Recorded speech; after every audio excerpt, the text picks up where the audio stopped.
that would look like. So as most of you guys know, our mission statement is to promote the well-being of reptiles and amphibians through education, conservation, and rehabilitation. Super cute, super wholesome, but what does that mean? So when it comes to promoting the well-being of animals, we do a bunch of different events. So on the education routes, we go to high schools, middle schools, elementary schools, we do the different presentations. We have some specialty ones like adaptations, specific care for like bearded dragons, leopard geckos, ball pythons, or just general, here, hold this cool snake, hold this animal, to learn about it. We have a big philosophy on get scales in hands, and that is something that we're going to be working on promoting even more over the next few years. So that's kind of the education routes. And then in terms of the conservation route, every single year we give out conservation grants to different researchers. So all the way from kindergarten all the way up to postgraduate studies.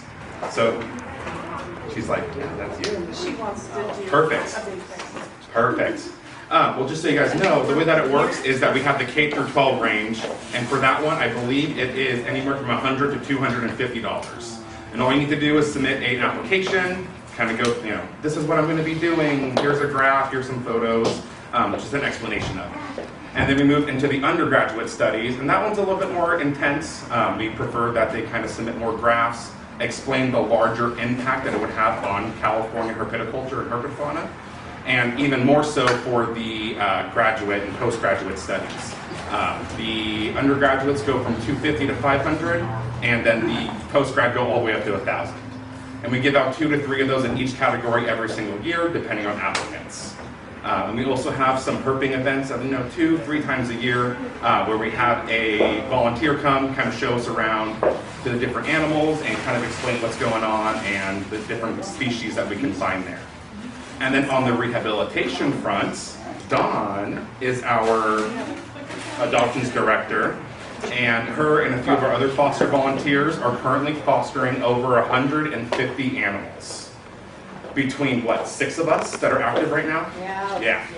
So her and Tracy, our turtle and tortoise lady, I think between the two of you, there's 80, 90 just between the two of you. Yeah. So we have a ton of animals right now, and thankfully we do have the ability to care for the ones that we have now. Tracy and her husband do have a few acres where they have ponds and this and that, and nice outdoor enclosures, and Dawn just has a ton of beautiful enclosures for them. But we're running out of space very quickly. So the biggest thing that we could use from support from the community is to help us get them homes. Our adoption fee is only $40. We keep it that low because we do work with each person to make sure they have the tank ahead of time, that they know the proper care, and that we can vet them. We don't think that the price of the animal should be what's harboring or keeping people from getting the animals, but we want to have it just enough to kind of cover our own expenses on the back end. And kind of have that, layer of protection.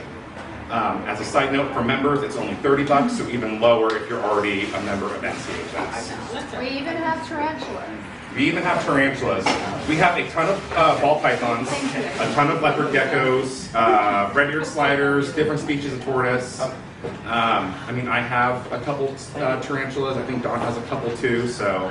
We have a little bit of everything. A lot of them are on the website right now, but over the next few weeks, we're going to be getting all, hopefully 100-ish of them on there that are up or available for adoption. So if we look on there and you don't see something that you want that's kind of more specific, let us know and we'll kind of see what we have.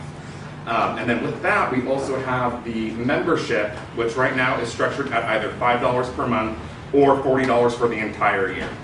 And with the membership, you guys get discounts at 3 or 4 different pet stores of 10%. GX3 and East Bay Vivarium are on the list.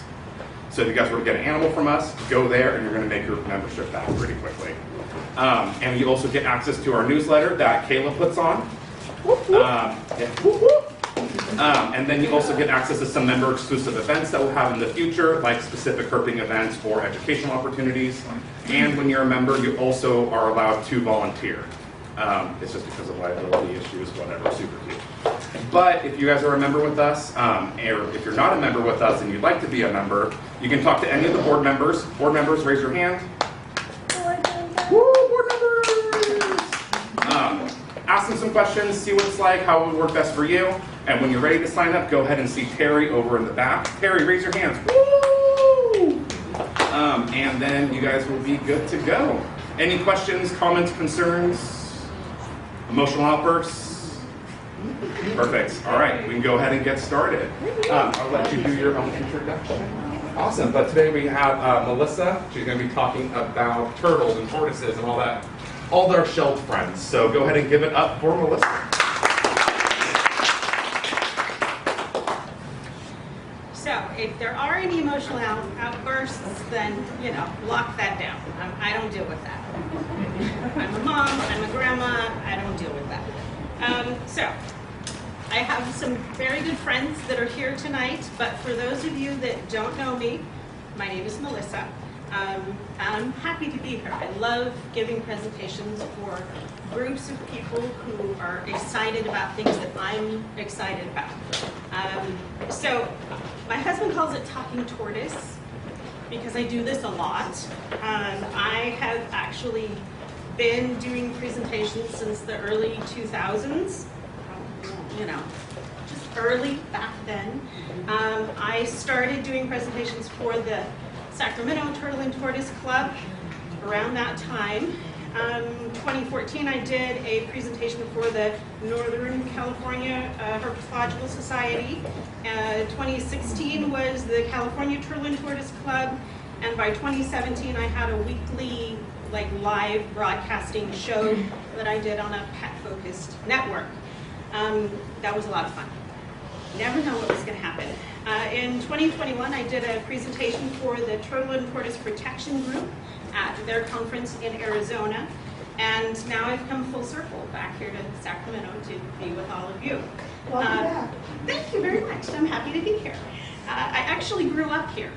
So I grew up in a very rural area. If you out by the airport where there's all those fields, that's where I grew up, basically. My first box turtle I had when I was about 8 years old. We had found it down by the creek, and I brought it home, and his name was Cricket, and he was my best friend. And basically, I realize now, at 50 plus, that he would have been much better off if we'd left him down by the creek. But, at the time, I was 8, and he was living in my bedroom and eating everything that I ate, which consisted of, hot dogs and peanut butter and jelly sandwiches. Not joking. I wish I was joking, believe me. But fortunately, my mom figured out that at 8, I just was not equipped to take care of him, and he wound up with a friend who had some experience. And wound up living a very long, healthy life. But even from that early age, I was absolutely smitten. I was completely hooked. By the time I was 20, I had more box turtles and was starting on tortoises. And that was when I found Felice Rude and the Sacramento group. She wound up being my mentor for many, many years. And then as my collection grew and my relationship with my fascination grew, I started volunteering. I volunteered with the Central Valley Turtle and Tortoise Rescue, and then eventually have gone on to develop my own rescue program that I call Tort Rescue. So when I was working at Central Valley Turtle and Tortoise, was really my first taste of really digging into research. I'm a research girl, and I love learning as much as I can about these creatures that just fascinating me. But it was there, because my experience was limited, everything that came into the rescue was new to me. So I didn't have,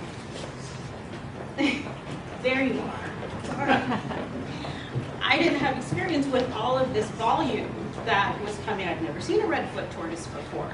I had never seen, the difference, never understood the difference between a redfoot and a yellowfoot and what that all meant. Break that up, I don't think that. So it was very much a learning experience for me, and it was the time when I started to really realize that the idea of being very, very species specific You're going to hear me say that a few times. Species specific was incredibly important. And I had no idea that it was kind of revolutionary. What I was learning was not common in the industry 30 years ago. But it made perfect sense to me.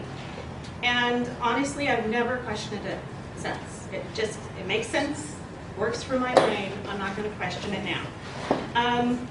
So in my years of working in rescue, there's a few species that we see the most often. And almost all of my rescue work has been here in California, lots here in Sacramento. Now I'm in the Bay Area, and I work throughout California in different ways. But most often my experience has been with sulcatas. Sulcatas everywhere in California. Red-eared sliders and Russian tortoises. I literally just lost my other ear.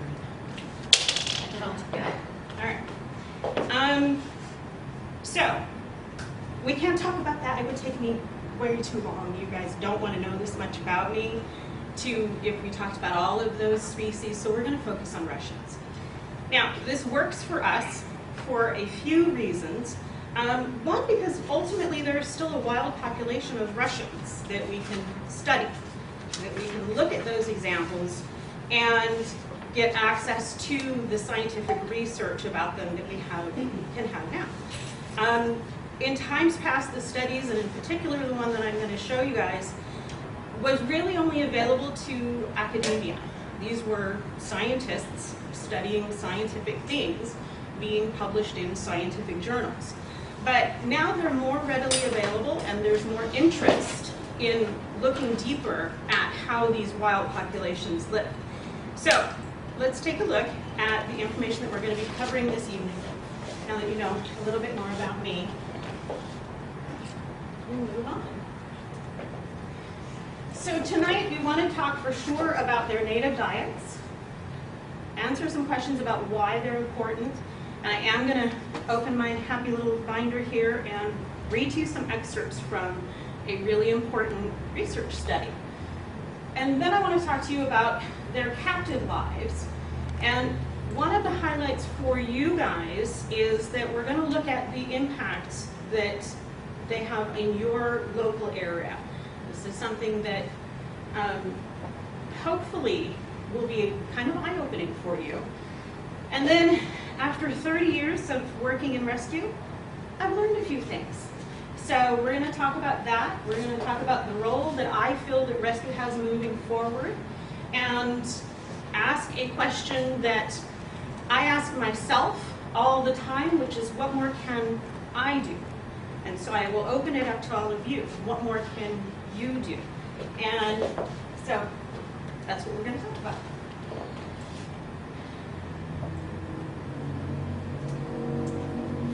So first things first, native diets. Well, why is this important? Hopefully, because I'm in a room with people who are enthusiastic and they want to learn more, you're experienced keepers, you'll be able to understand why these things, this sort of information is important. But the reason, for me, the very first reason is that there are still so many questions that we have. There are things that we don't know. There's been more research done specifically for Russian tortoises than a lot of the other species. So I encourage you, if you have a species that you are passionate about and if you want to learn more about, go find some research papers. And if you can't find those research papers, then let me know and I'll try and help you. And if they don't exist, then you absolutely can talk to a local resource where, at the college in Davis, there are students who are actively studying reptile sciences and herpetology and veterinary sciences that would be interested in taking unique looks at maybe the species that you love. So take a look at those kinds of things for yourself. And understand that kind of research, because there is still so little of it, anything they want to study is good. It's going to help us, it's going to benefit us. So when we look at diet in particular, it stands to reason that what they're consuming in the wild that keeps them healthy, keeps them living their longest, best wild lives, is throughout their incredibly harsh conditions.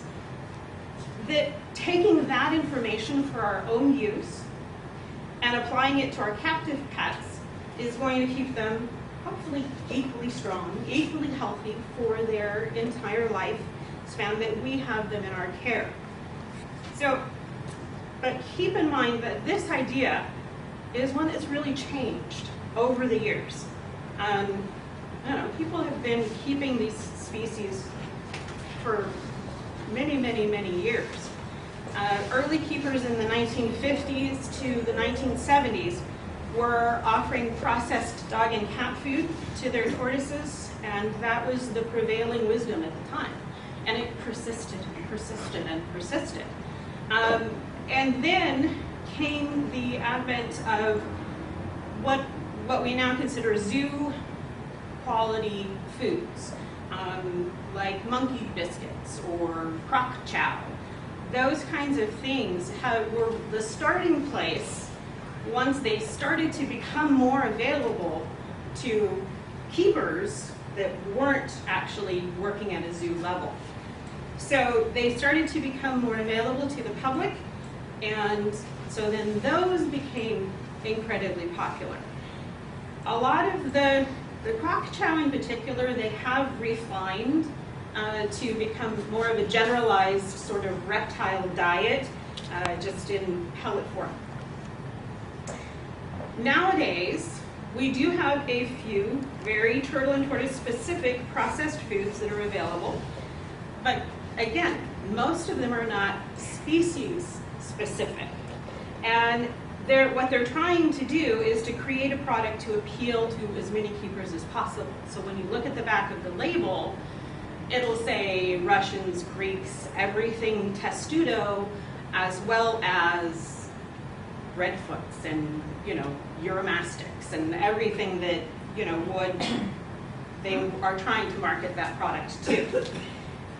So many of those, of course, we can still find today, but what we want to do is look at the lifestyle and dietary habits in the wild so that we can inform our choices for their lives here in captivity. Now, please note that I said inform our choices. There is no wild-caught Russian tortoise in the entire United States that will ever go back home. They're not ever going to go back to Uzbekistan. That's not going to happen. So we shouldn't, as their keepers, shouldn't be slavish to the idea that we are trying to replicate their wild diet. Don't worry about trying to find the exact plants that they would be exposed to and have growing on the steppes of Uzbekistan. But use the information to help us make balanced choices about what we are offering and make sure that the nutritional needs of the animal are being taken care of. And that's really the most important thing, is that this tortoise that originated in Uzbekistan still comes to us as keepers with the same needs. They have the same nutritional needs, the same makeup, the same genetics. They just don't have the same environment anymore, and they have to deal with us. So we're going to look at the research now. I have to put on my glasses because I'm a grandma. So what I brought tonight, and we're just going to read some excerpts from it. I have 4 different studies with me tonight. If anyone would like to look at them, you are welcome to.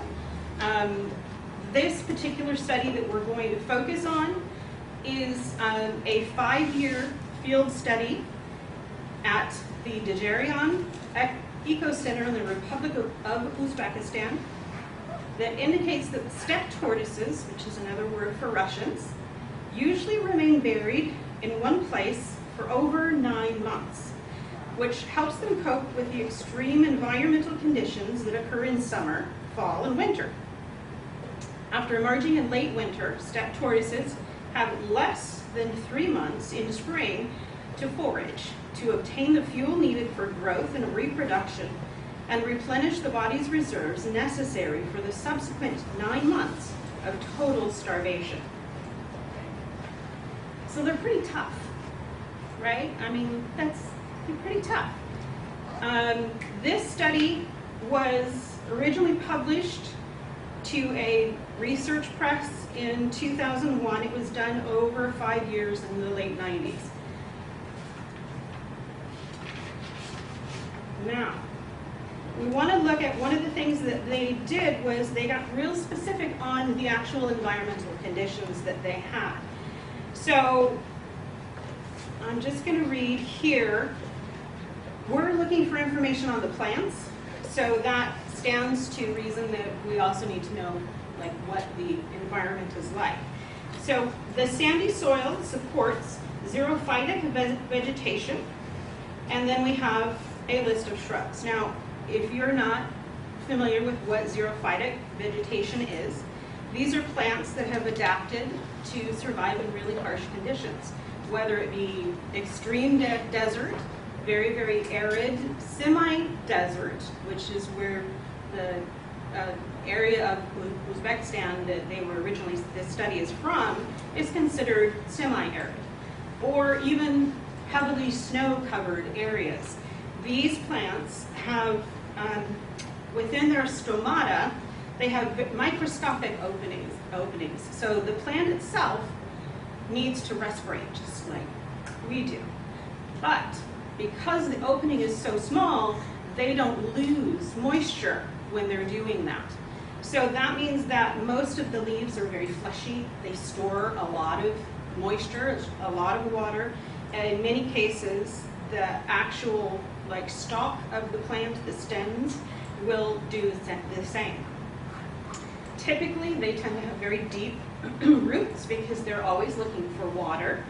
And then they have very wide spreading roots because they're in a sandy type soil. So now let's take a look at some actual plants. Let me get rid of these. So this is the black saxel. And I wanted you guys to see this picture because specifically these are the leaves. This is the flower with their fruit, but it's very, very small. You can see it's fleshy and stringy. This plant will start very low to the ground where the tortoise would naturally have access to it, but it can grow into a tree.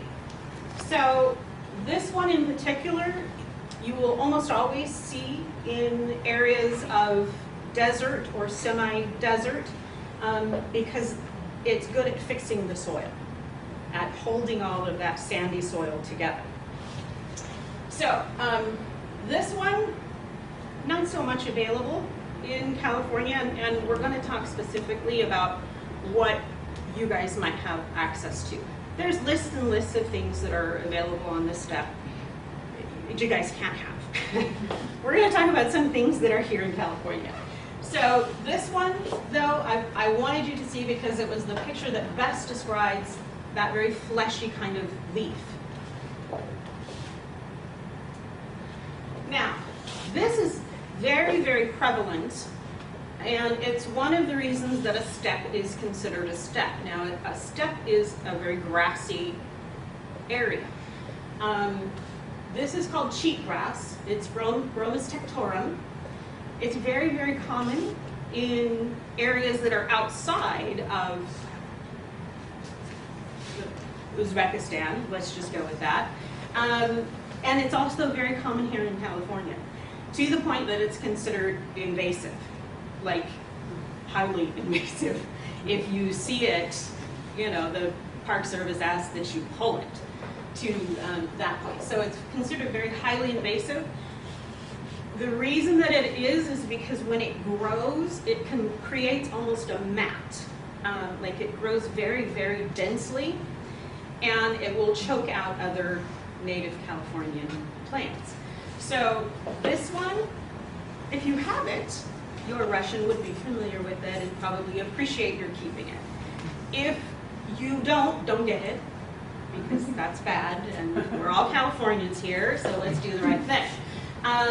But if you have it, and your Russian is using it on your own property, then I'm not going to say anything. I'm not going to tell anybody. This one, we can get anywhere. This is milk vetch. This is a perfect example of a very unique part of the Russian in particular, because when these get broken, they create almost a milky sap. That's where that milk vetch comes from. It's different than any euphorbia, but for some people, they can have allergic reactions to this. So if you see this plant anywhere on your property, your Russian's going to be fine. Don't worry about it. If you touch it, you might have an allergic reaction to it. So again, it's your house. I'm not going to say anything. But it's very, very common in California.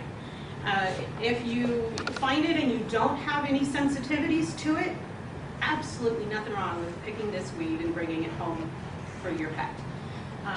They'll probably be very happy for it. But that allergic kind of reaction that we can have, some of your other mammal pets can have too. So if they get it on their skin, or they go into the Russian's enclosure and it's there, they can also have a reaction to it. So things to keep in mind when you're looking at milk vetch. We have one more that is also very, very common throughout California. It's called desert madwort. We have it here in Northern California.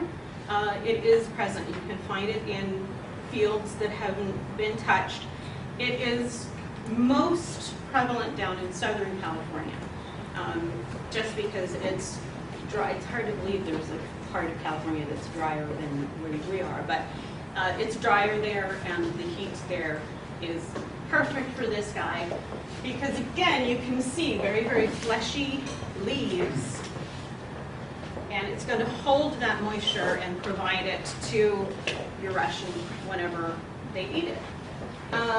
So this is an alyssum. It's different than the alyssum that you'll find at like the garden center. Different plant, same family, but different plant. So this is Alyssum desertorium. And then the last one that I particularly wanted to show you guys, the Papaver parvoninum, there we go, I did it, is the one that is present in Uzbekistan. Same family, can't get it here, same family is the Papaver alpinum, which is on the bottom, and then our very common Papaver californicum. So they're poppies, basically. California poppies your tortoise can eat. The alpine poppy, your tortoise can eat. We don't really have access to the one that is native to their lands, but shoot.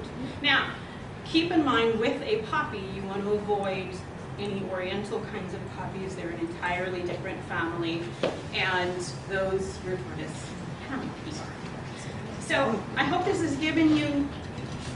The California poppy family is Estrosia. Is this a different kind of poppy from the one that's our state flower?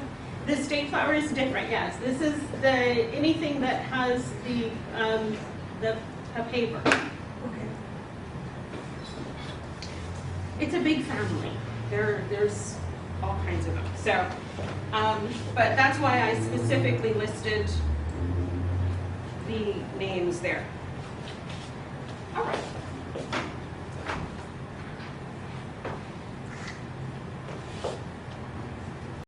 months that they're actually up and active doing tortoise things. All right, so during that short period when environmental conditions are favorable, steppe tortoises invest their limited time in foraging and reproduction, and their limited energy intake in growth, reproduction, and energy storage for hibernation. So there's a very, very small window of time when these tortoises are naturally active. We're going to refer to that again later. So keep that in mind. Now, one of the reasons that this is so important is because when we start to look at their behaviors in captivity. So, captive lives. So we've gone from studying and going through research about them in their wild, their diet, and all of that. And now we really want to talk about when they come into our care. So each time I do a presentation in a different area, and I've done, all over now, I want to give that particular group some perspective that is pertinent to you. So for us tonight, we're going to take a look at how many Russians might be available, and I say might, I didn't visit, might be available in retail stores right now, in your immediate area here in Sacramento. So in order to do this, we're going to limit ourselves to just looking at the large retail chains, right? So who's that around here? That's PetSmart and Petco, right? So, we've left out the Serpentarium, any other mom and pop pet shops that might have tortoises. We're not dealing with those. We know the Serpentarium has them. But right here in Sacramento, there are 10 Petco locations, and then 9 PetSmart stores. So that's 19 locations. At any given time, they can have anywhere from 2 to 5 Russians. So a little bit of, mental math for you here. That number goes up when they have a sale, and typically in around midsummer, they have like a reptile event, reptile rally sort of thing. And then it goes up even further going into the holidays. So on the holidays, they might have anywhere from 8 to 10 at each location. So, but we're not there in the holidays yet. I'm not ready for pumpkin spice latte. On average, you can expect to have numbers in the high 30s to mid 90s right here in Sacramento that are available for anybody that wants a tortoise to go in and purchase. Now, this is not a bad thing. We all have them. We love them. I have no issue with this. They're doing it legally. But we want to bring all of this information together. Tortoises in retail are most often imported. They're not from breeders here in the States. If you get it from a breeder in the States, you have to look specifically for a breeder. So when you go into a retail environment, that tortoise was collected from the wild and is now being brought into our care as a pet. Because of the loose structure of the rules for import-export, those retail tortoises were likely caught and collected from the wild during that very short active period. So we know now they've got like 2, maybe 3 months when they're above ground. The beginning of that is when the exporters go and collect them from the wild. This is legal. I'm not passing judgment. It is legal for them to do. And then what they do is the tortoises that are collected are put into the farm, which is basically a holding yard. This is what a holding yard looks like. So these are wild tortoises that have been collected at the beginning of their active season. This is a holding yard. All of these tortoises are going either to China for the meat trade or to us for our pets. And again, this is legal activity. This is the rules for import-export. If you go to an online resource, they're required to either have a WC after them, or they also can have an LTC, which means long-term captive. Now, the rules for being in captivity, these tortoises are in captivity. I can't say for how long, because the exporters don't want to have to care for them over that next 9 months period of time when they're inactive. So they are trying very hard to get their orders and get them filled as quickly as possible within that active season for the tortoises. Now, what does that mean for us? What this means is basically when you go to PetSmart, I could have said Petco, I could have said Serpentarium, but when you go there, that tortoise that you see and that you fall in love with is still going to be influenced by its wild habits. It's still going to be influenced by the rhythm that it has known for years and years and years. So when we get it into our homes, it's going to have that very strong urge to go to sleep within a few weeks. It's going to get cold here coming up pretty quick. By the time these get into retail and then get sold and into our homes, they're ready to ruminate. So they're going to be dealing with that. Or they're still going to be dealing with that drive to be very restless. It's like they have a motor in them. And they're digging at the walls, and I get calls and say, how do I stop him from digging? He's keeping my child awake at night. That's entirely normal, because that's what they're meant to do within that active period. We're asking them to be awake. So we have to expect that behavior to stay within them. The other possibility is that these tortoises have been through enough and they've dealt with the stress of these changes the whole way. So then we have tortoises that should be active, but because of what they've been dealing with, their stress level, they become like this, and they don't want to move, and they stick their nose in the corner of the enclosure, and the kid gets bored, and then they come to rescue. So these behaviors are often very, very confusing to new keepers, but when you look at the research of how they actually live in the wild, it makes perfect sense for this particular species. So it's this sort of lack of understanding and these issues that new keepers face, they're often the reason that tortoises are brought to rescue.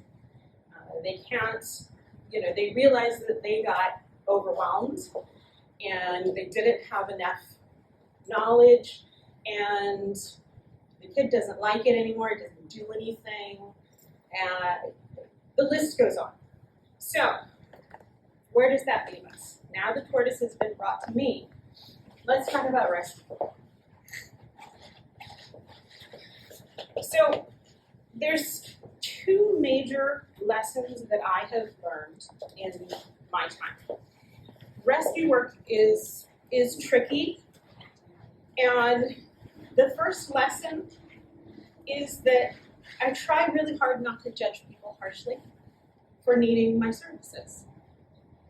They probably didn't know what they were getting themselves into. Maybe they simply just didn't have access to good, accurate care information. They're looking at the care sheet that they got at Petco, which is, let's face it, not always really good. So the situation that is bringing the animal to me, it just doesn't matter. I don't care. It doesn't matter. The role of the rescue is pretty simple. Take care of the animal. Take care of it. It's in front of me, and I'm going to do the best to my ability for the entire time it's in my care. And ultimately, that is the role of a rescue. Take care of the animal for the entire time that it's with you, no matter how it comes to you. This is the job. This is, when you do rescue, that is what you sign up for. So we do, of course, make some assumptions about the animal, and it's important that we make some assumptions about the animal. It doesn't reflect on the people that we do this, because we understand and we're assuming that they just didn't know. But it's important that we do make some assumptions about the condition of the tortoise. So we assume first that it's been dealing with chronic dehydration. Chronic dehydration affects a tortoise's entire system, just the way that dehydration for us affects. It doesn't just make us thirsty. It affects our functioning organs, our liver, our heart, our lungs. All of those things within our system are affected by chronic dehydration. So we automatically assume it's dehydrated.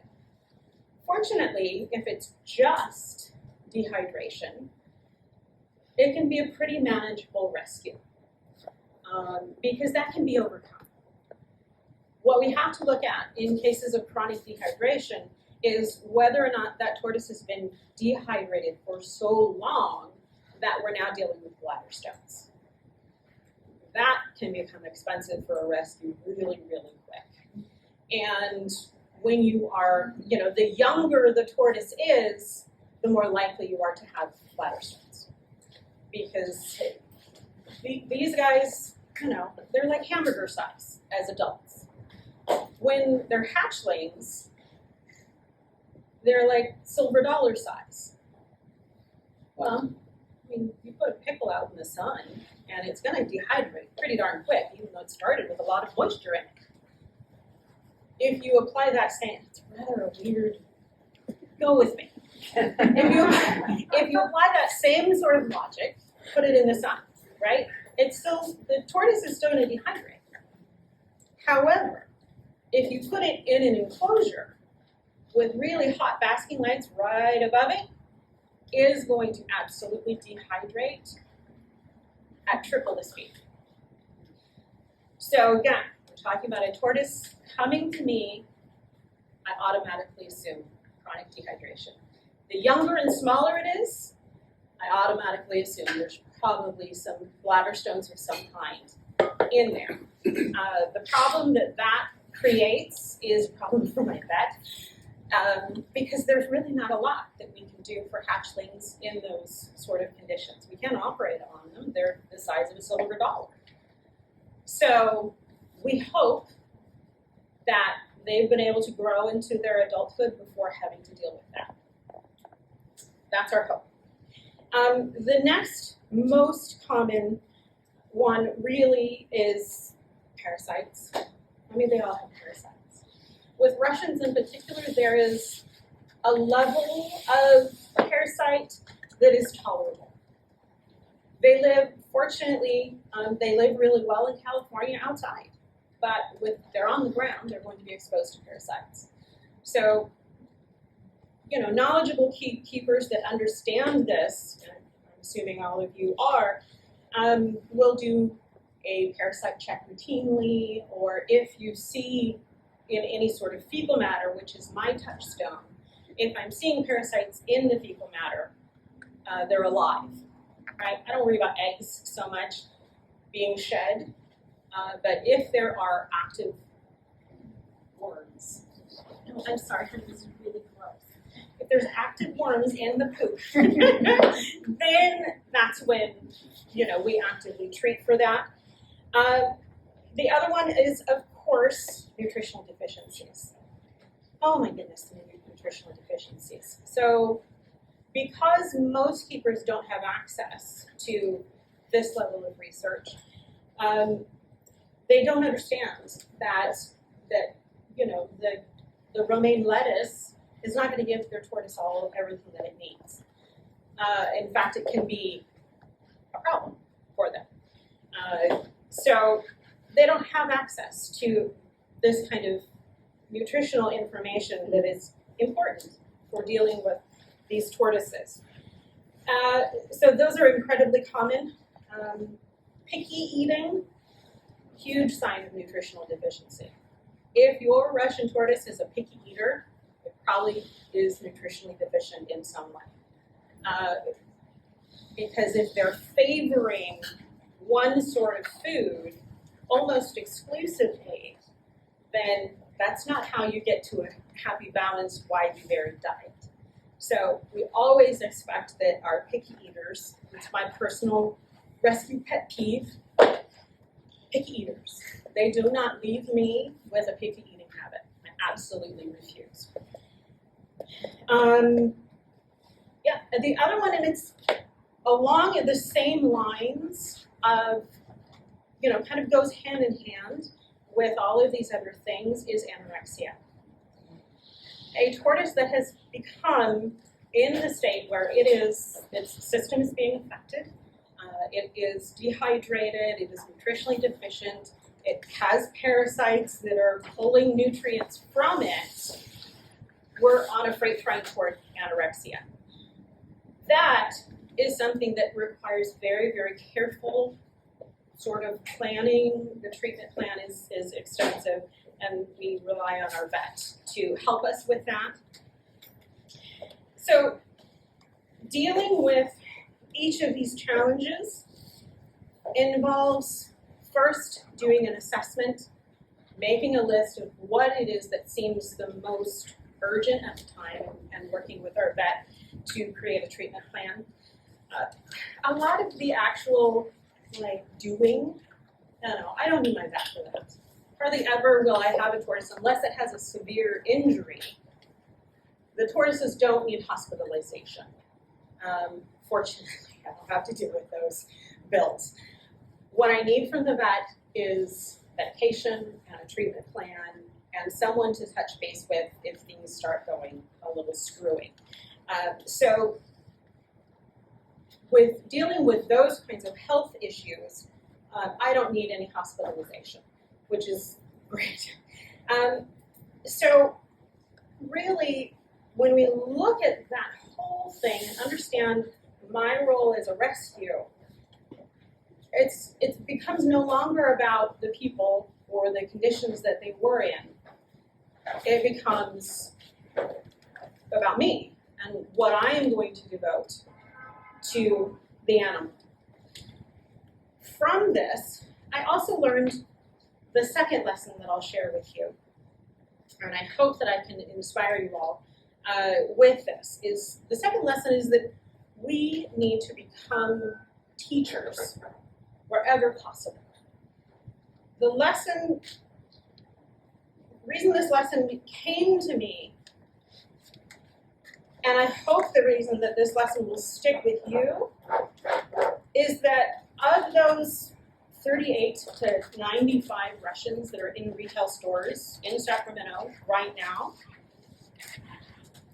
we want them to stay, I want them to stay in their homes. The people that go and purchase them, they do so because it's a cool animal and they want their kid to have a great time and have a healthy pet that lives for a long, long time. I want them to stay in their homes. So by becoming a teacher of someone who actively gives information and shares information about care, accurate knowledge, I realized somewhere about 2020 that I would have a direct impact on keeping those tortoises in their homes with knowledgeable keepers, healthy and happy for a long, long time. So it was in 2020 that I created a program to do just that. Now, What I'm going to show you is entirely my own creation. This is the Tort Rescue Academy. That's actually one of my rescues who's modeled for me.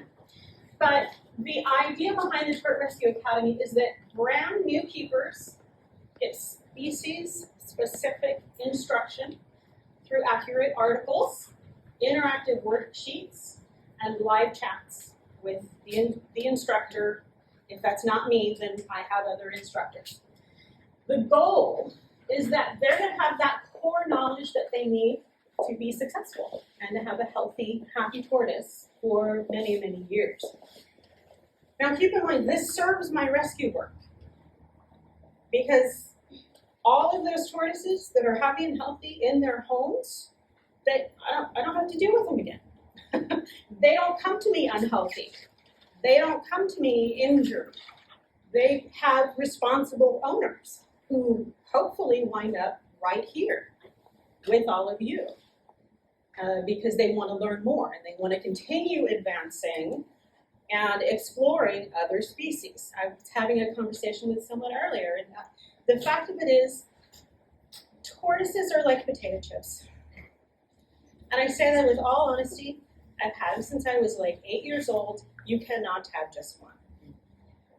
It's really, really hard. I encourage people to have just one, especially in the beginning, because the learning curve is so steep.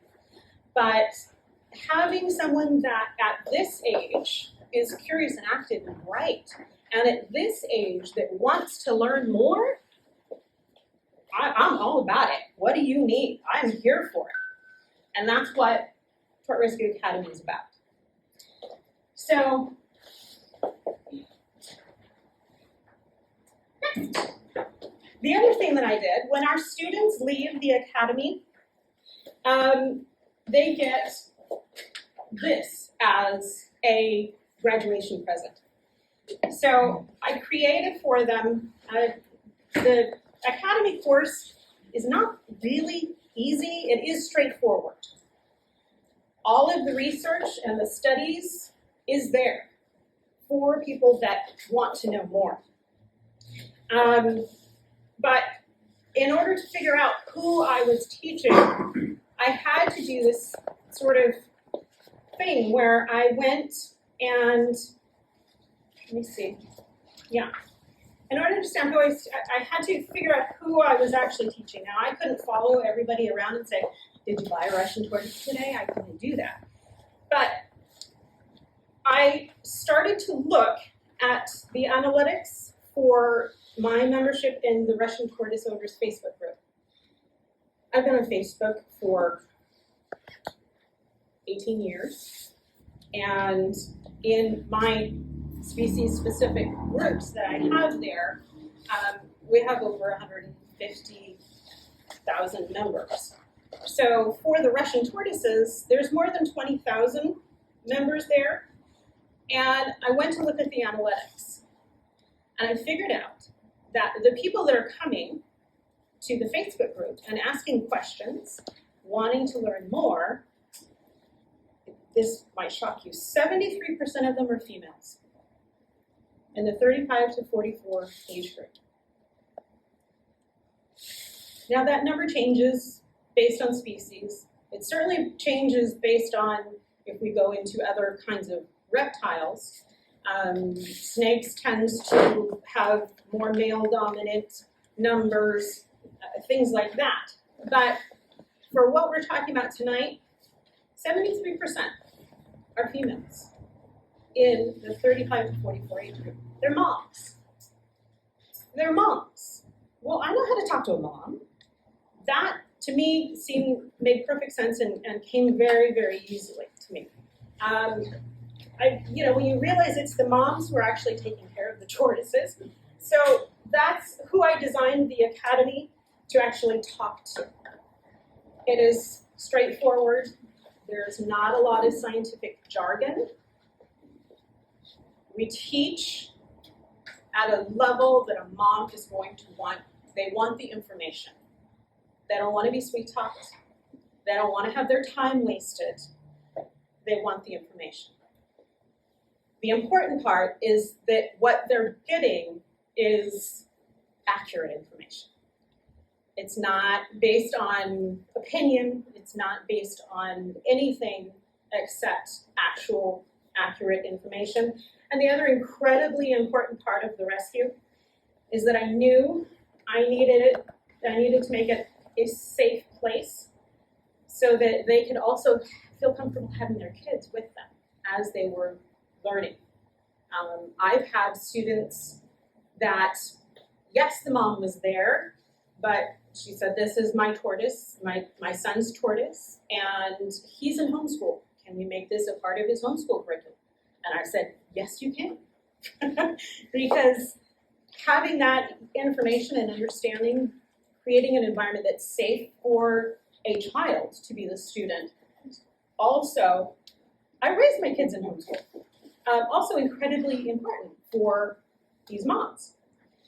So again, they're given access to all of the heavy-duty stuff. These studies are there. But what they're doing, and they can look there if they feel adventurous, they want to do more advanced research, they want their son to write a report, or their daughter, I'm sorry, I said son twice. Something like that. There are printables that specifically fit on a single sheet of paper, all of them. So what they do is they have these printables, they create their own workbook. So they always have a reference guide that's written in their own hand. The information that goes is a combination, is found throughout the whole course. So I know that they're not, picking and choosing, but they're actually getting into every different section. And that reference guide they keep. It's all good information.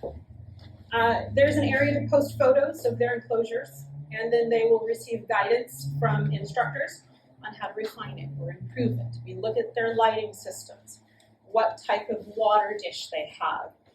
We have an area that talks specifically about an indoor enclosure versus an outdoor enclosure. The diet section, y'all. Okay, can you tell I love talking about their diets? We go into detail, not only about their wild diets, but just what I'm sharing with you tonight, how to create a healthy diet for a captive tortoise. By the end of the course, everyone gets a pocket feeding guide. Now, I have them here, and each of you can have one tonight if you choose. That is entirely up to you. This fits into a credit card slot. It is plastic, it is sturdy, it is printed directly on it, so there's no print to wear off. This will 100% be, I carry mine everywhere. So when you turn it over, let's see, on one side, well, I'll just give you the tour, let's face it. On one side, we're going to talk about the grocery store produce. Things that you can safely go to your grocery store. There are times that we all have to do it, right? It's just a reality. I accept this as a rescue. That people are going to want to go to their grocery store and pick up something that for their family and that their tortoise can eat.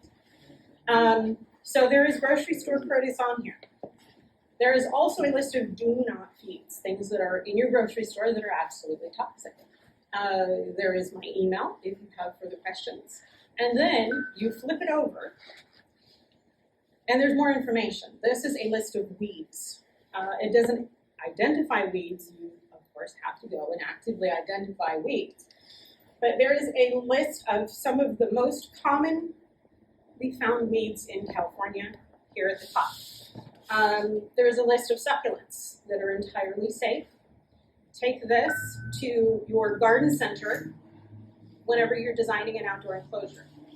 And then you do that, and then you also take it to the flowers and shrubs section because they need shade. They need something to dig under and hide under, and you want it to be safe.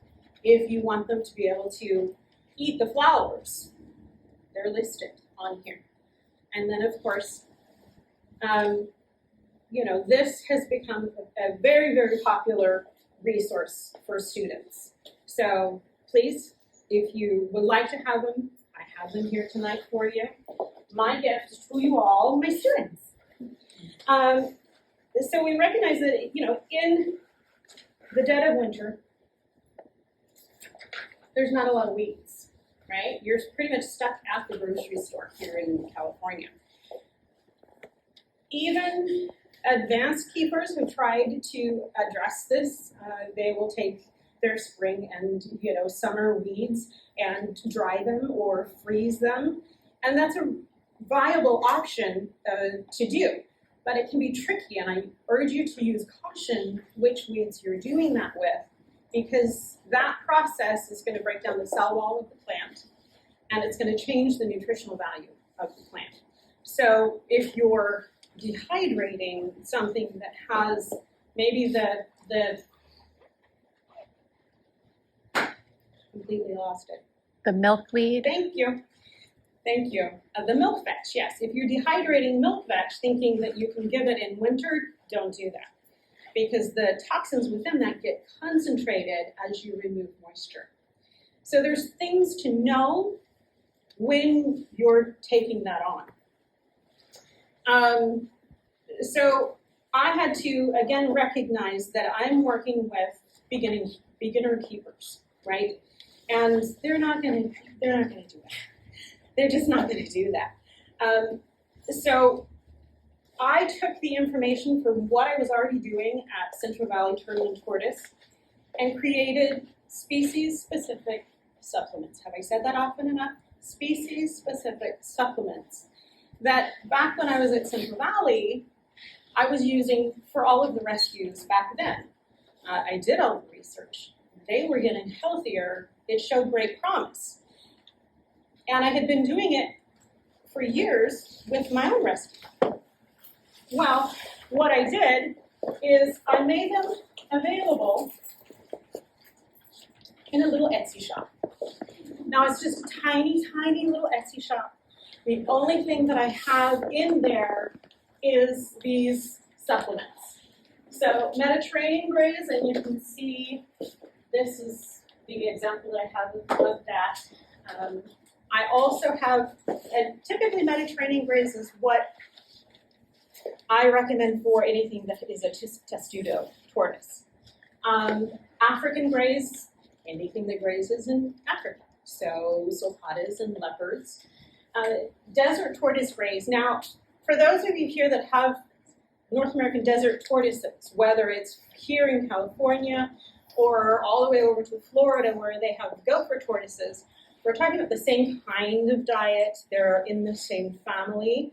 That one is specific to them. And you have to be very careful with their potassium excretion potential, because that is really specific to desert tortoises. And then I have an omnigraze, which is for like box turtles if they're omnivores.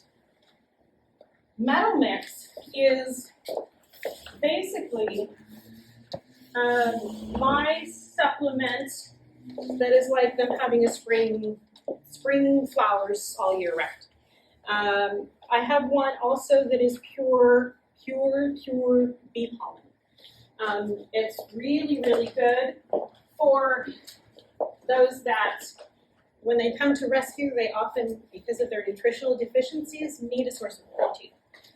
Everything living needs protein. So I turn to bee pollen for that. My resource for bee pollen is incredibly pure. I don't mess around with it. I don't put anything on it. When you open a package, it is 100% certified to be organic, and when I package it, and it goes direct from not manufacturer, the bees, into the package to all of you. My turnaround time for especially the organic products, I try to get them packaged almost immediately. Just in order to ensure that the quality stays and lasts as long as possible. The other one that I have, and I brought plenty of these for you guys because all reptile keepers need a source of calcium. This is what I call premium calcium. It is certified organic for use in human foods. So the manufacturer that I get this from, there is absolutely no fillers, there's nothing else in it. This is, when I use this, I know 100%, without a doubt, what I am giving to the tortoise. So I brought plenty of these for even other reptile people. So please make sure, I don't need to take any of that home.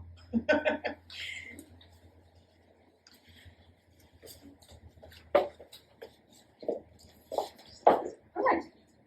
Now I'm doing this, I want to make sure that my products should always be healthy. I'm trying to show respect for the animal and their unique needs. In order to make the product healthy, you don't mess around with it too much.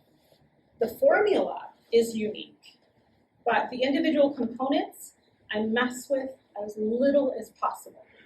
So each species-specific formula is entirely different one from the other. But the individual components, they're natural. They come from nature. I don't mess with that. So all of these programs and products I see as a way to help the tortoises, to help the keepers, and influence our industry in a way that is positive. I am still a rescue at heart, so I continue to ask myself that question, and I'm going to continue to put it out to you. What more can I do? Right? This is my answer. You know I got an answer. The latest iteration of what Melissa's doing today is California Reptile Rescues. This is for rescues, any business that is either a 501c3 or a business that have rescue as part of their model. This is a program and a group for them. So within the Facebook group, and it is, you can see here, we started basically as a Facebook group. I wanted a place for rescues to be able to be together on a page. There's no competition. We cooperate. And rescues are encouraged to share kudos for their, volunteer who helped them at the show. Post their picture, absolutely. We want to hear that and share that. We're able to find others within our industry who have an understanding of the unique challenges that rescue work presents, and then get some support, because in rescue work, we unfortunately lose animals. And it happens to, keepers, it happens to us all. But in rescue work, it is part of the job. And it comes with the understanding that even as much as we fight, we can still lose. And, even as much money and time and sitting up, and I've literally had tortoises on my nightstand for years and years and years, because that I need to be there when they need care. So even for all of that, I still lose some. And I celebrate every single win, even now, 30 years later. So they're able to post their events. They're able to look for volunteers. Do they need someone to do a transport? What we do, aside from the rescues and organizations working together, is we have a central phone number and email that the public can have access to. And what we become at that point in time is a source of information. So we're able to give them information on which rescues, which organizations are most local to them. Why in the world am I contacting someone in Northern California when they're down in Southern California? This is something that I've seen quite a bit throughout the industry over the years. So getting that level of cooperation, I hope to be able to continue. I am always looking for partners and to lend support to this. So, yeah, that's quite the journey. and you've probably all learned way too much about me, certainly more than you planned on, but I hope that this process is something that you found interesting and informative. And you can now examine the native diets of your own species and apply it to their captive lives. So, thank you very much.